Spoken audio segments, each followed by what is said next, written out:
दिवाली से ठीक पहले आध्यात्मिक यात्रा पर निकले प्रधानमंत्री नरेंद्र मोदी सुबह करीब 8:30 बजे केदारनाथ धाम पहुंचे। केदारनाथ में प्रधानमंत्री करीब 3 घंटे रुके। जहां हेलीकॉप्टर से उतरने के बाद उनकी झलक मिली तो उनका बेहद अलग और अनोखा अंदाज नजर आया, जिसमें वो हिमाचल की महिलाओं की हाथ से बनाई चंबा की ड्रेस और हिमाचल की टोपी में दिखे। इसी ड्रेस में पीएम ने बाबा केदार के दर्शन किए।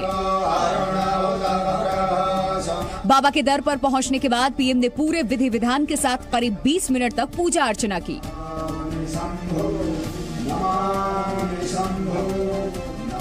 बाबा केदार के अभिषेक के बाद उन्होंने रुद्राक्ष धारण कर फूलों की माला पहनी। बाहर निकलने के बाद उन्होंने नंदी के चरणों में श्रद्धा से सिर झुकाया। बाबा के दर्शन के बाद पीएम मोदी आदि शंकराचार्य की समाधि के दर्शन करने पहुंचे। 12 फीट ऊंची ये प्रतिमा 28 टन वजनी है, जिसे मैसूर से चुने गए ग्रेनाइट पत्थरों से बनाया गया है। आदि शंकराचार्य और महादेव के दर्शन के बाद प्रधानमंत्री मोदी ने केदार धाम में चल रही विकास से जुड़ी परियोजनाओं की समीक्षा की। यही नहीं, उन्होंने इस संपूर्ण दौरे पर करीब 3400 करोड़ की परियोजनाओं का भी उद्घाटन किया। लेकिन जिस तस्वीर ने पूरे देशवासियों का ध्यान कुछ अलग वजह से खींचा, वो ये खास तस्वीर है जिसमें प्रधानमंत्री केदारनाथ के पुनर्निर्माण में लगे मजदूरों से बात करते दिखे। मजदूरों से बातचीत करने के बाद पीएम ने उनके साथ तस्वीर खिंचवाई और फिर वहां चल रहे विकास कार्यों का जायजा भी लिया। अध्यात्म, तीर्थ और पर्यटन को विकास से जोड़ने के पक्षधर मोदी ने इस मौके पर केदारनाथ रोपवे प्रोजेक्ट का शिलान्यास किया। इस दौरे पर प्रधानमंत्री ने तीर्थ समाज से लेकर स्थानीय लोगों के कई प्रतिनिधि मंडलों से भी मुलाकात की।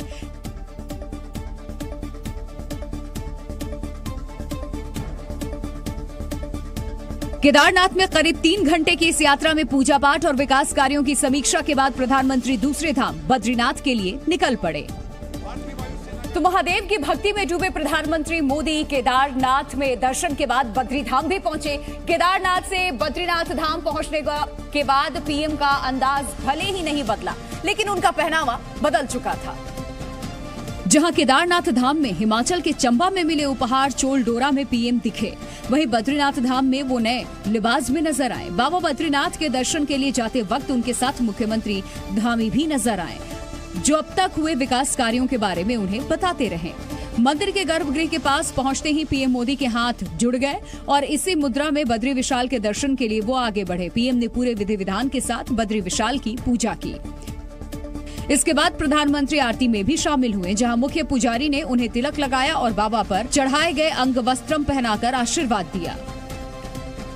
बाबा बद्रीनाथ के दर्शन के बाद प्रधानमंत्री अगले पड़ाव के लिए निकल पड़े, लेकिन अपने बीच में प्रधानमंत्री को पाकर के मंदिर प्रबंधन ने इस मौके को यादगार बनाने की भी कोशिश की और पीएम मोदी को अंग वस्त्रम पहनाने के साथ ही स्मृति चिन्ह भेंट कर सम्मानित किया। यहां से पीएम आगे बढ़े तो राह में मनोकामना कुंड यानी कि दान पेटी देखकर वो रुक गए और कुछ भेंट डालते दिखे। बाहर निकले तो मोदी की नजर उन पर पड़ी जो उनकी एक झलक पाने के लिए घंटों से इंतजार कर रहे थे। प्रधानमंत्री ऐसे लोगों का अभिवादन करते नजर आए। पीएम की एक झलक पाने के लिए कुछ लोग तो आसपास के घरों की बालकनी और छतों पर भी नजर आए, जिनके अभिवादन का जवाब मोदी ने भी हाथ हिलाकर दिया। धर्म यात्राओं से पीएम ने आस्थावानों पर जैसी छाप छोड़ी, वो वहाँ के लोगों की भावनाओं से भी जाहिर हुआ।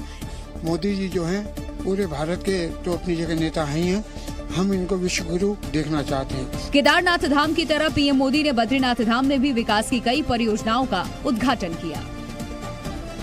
मैक्सिको में एक मालगाड़ी और ट्रक के बीच में भीषण टक्कर हो गई, जिसके बाद मालगाड़ी में आग लग गई। चौंकाने वाली बात यह है कि आग की लपटों में घिरी कार्गो ट्रेन रुकी नहीं, बल्कि पटरी पर दौड़ती रही, जिससे चारों तरफ कोहराम मच गया। ट्रेन की पटरी के पास खड़ी गाड़ियों में बैठे लोगों में खौफ भर गया और वो अपनी गाड़ियों से उतरकर भागते नजर आए। घटना मैक्सिको के एग्वास कालिएंटेस शहर की है, जहां आग से आसपास के घरों को भी काफी नुकसान हुआ है। कई घर जलकर खाक हो गए और आग बुझाने के लिए दमकल कर्मियों को कड़ी मशक्कत करनी पड़ी। यहां रहने वाले 12 लोगों को रेस्क्यू किया गया, जबकि घायलों को अस्पताल पहुंचाया गया। इसके अलावा घटनास्थल के पास रहने वाले करीब 1500 लोगों को भी सुरक्षित जगहों पर ले जाया गया। बताया जा रहा है कि मालगाड़ी से टकराने वाले ट्रक में तेल था, जिसकी वजह से एक जोरदार धमाका हुआ, जिसके बाद आग लगी जो बहुत तेजी से फैलती चली गई। और देश के उद्योगपति की कमाई और खर्चों के आंकड़े जारी करने वाले हुरोन इंडिया ने भारत के सबसे बड़े दानदाताओं की लिस्ट भी जारी की है।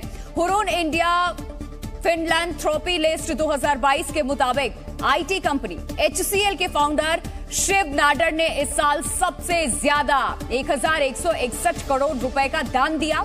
दूसरे नंबर पर आईटी कंपनी विप्रो के अजीम प्रेम जी हैं, जिन्होंने 484 करोड़ रुपए दान दिए हैं।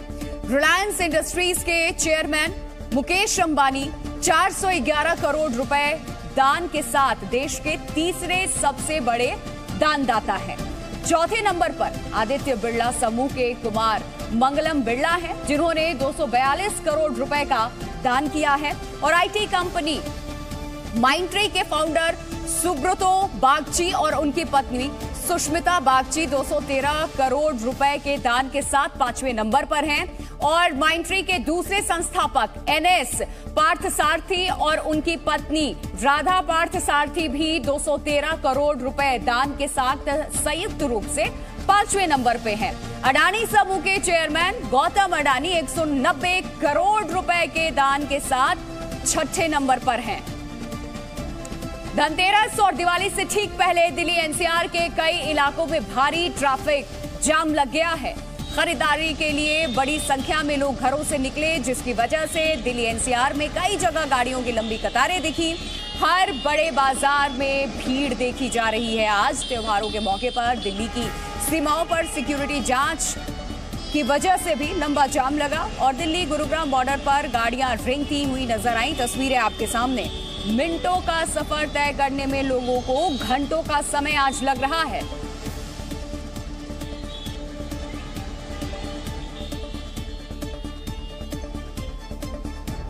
और इस खबर पे और ज्यादा जानकारी के साथ जी मीडिया संवाददाता नीरज गौड़ हमारे साथ जुड़ चुके हैं। नीरज, क्या स्थिति है इस वक्त जाम की? हम देख रहे हैं कि गाड़ियां बिल्कुल रेंगती नजर आ रही है।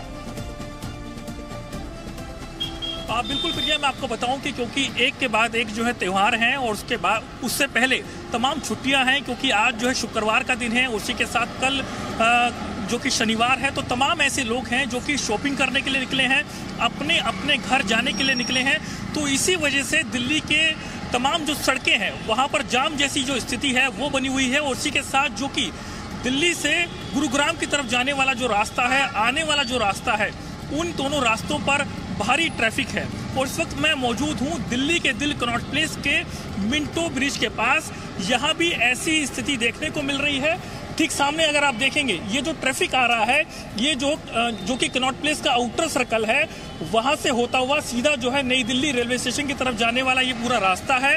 और यहाँ भी ट्रैफिक जो कि हैवी है और लगातार जो कि ट्रैफिक पुलिस कर्मी हैं इस ट्रैफिक को लूज करने की लगातार कोशिश कर रहे हैं। लेकिन जो कनॉट प्लेस के आउटर सर्कल है, इनर सर्कल है, वहां पर जाम जैसी स्थिति लगातार बनी हुई है, क्योंकि आज शुक्रवार का दिन है। लोग अपने अपने ऑफिस से अपने अपने घर जाने के लिए निकले हैं। कुछ लोगों को दिल्ली से बाहर भी जाना है। तो इस वजह से ये जो रास्ता है, ये रास्ता जो है नई दिल्ली रेलवे स्टेशन की तरफ जाने वाला रास्ता है। कुछ लोगों को अपनी ट्रेनें पकड़नी है, तो इस वजह से इस रोड पर हैवी ट्रैफिक है। और इसी के साथ करोलबाग का इलाका है और कश्मीरी गेट के आसपास का इलाका, धोला कुआं का इलाका, मोतीबाग का इलाका, तो ऐसे दिल्ली के तमाम इलाके हैं जहां पर जाम जैसी स्थिति बनी हुई है, जहां पर अमूमन आधे घंटे का समय लगता था। अब फिलहाल लोगों को पहुंचने में अपने गंतव्य तक करीबन 1 से सवा घंटे का समय बिल्कुल नीरज, क्योंकि त्योहार के मौके पर दिल्ली में ये तस्वीरें आम हो जाती हैं। पहली दफा ऐसा नहीं था। बहुत बहुत शुक्रिया आपका तमाम जानकारी देने के लिए।